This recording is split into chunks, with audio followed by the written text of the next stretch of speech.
ลวดตกใจ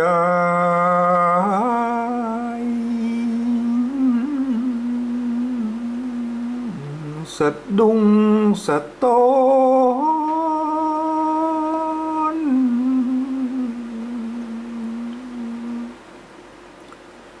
ใจย่อนยาน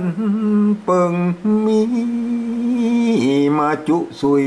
ยุ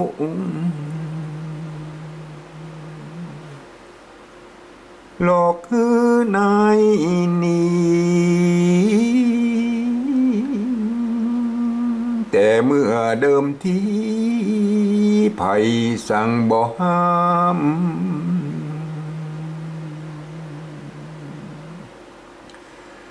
เมื่อทรงฟูการบ่ตันหลวงคำไผ่ยิบหิมปากไว้กำจ่าหอมเพียงลดดอกไม้ยำบิดจากควันลงเดิมกำฟูกา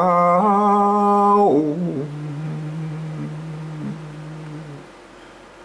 เงื่อนเงาพระถุมบสมสักลายสูญหายกว่าจ้อย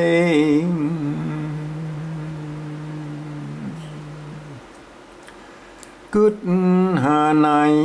บ่มีสักน้อยของบ่เคยมีปล่อยหูมานี่ละผัวไปหนัวตั้งจูใจลิงลู่ตัวไปเพียบเหมือนหมู่ไม้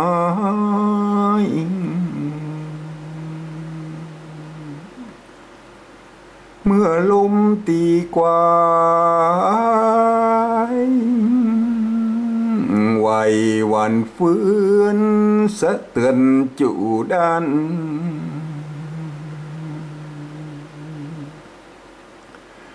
กันไหวแต่ใบบ่ไหวกิ่งกัน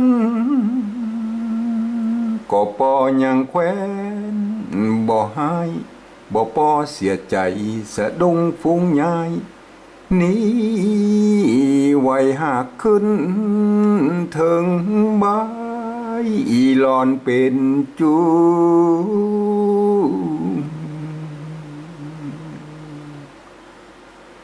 นอกเนื้อปลายใจ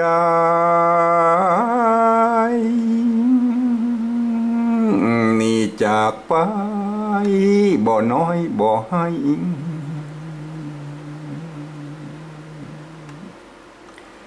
เมียคิดเตรียมใจ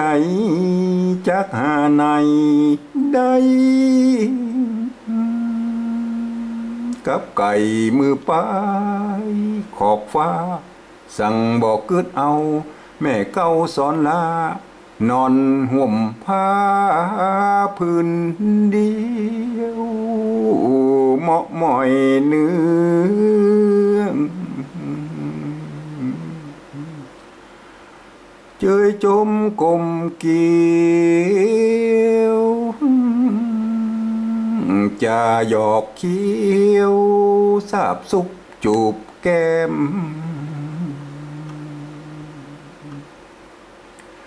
มือ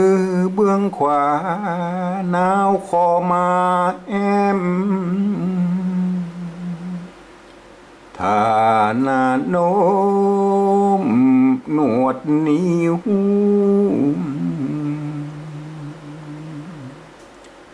ถ้าหน้าโน้มหนวดนิ้วและนายเฮย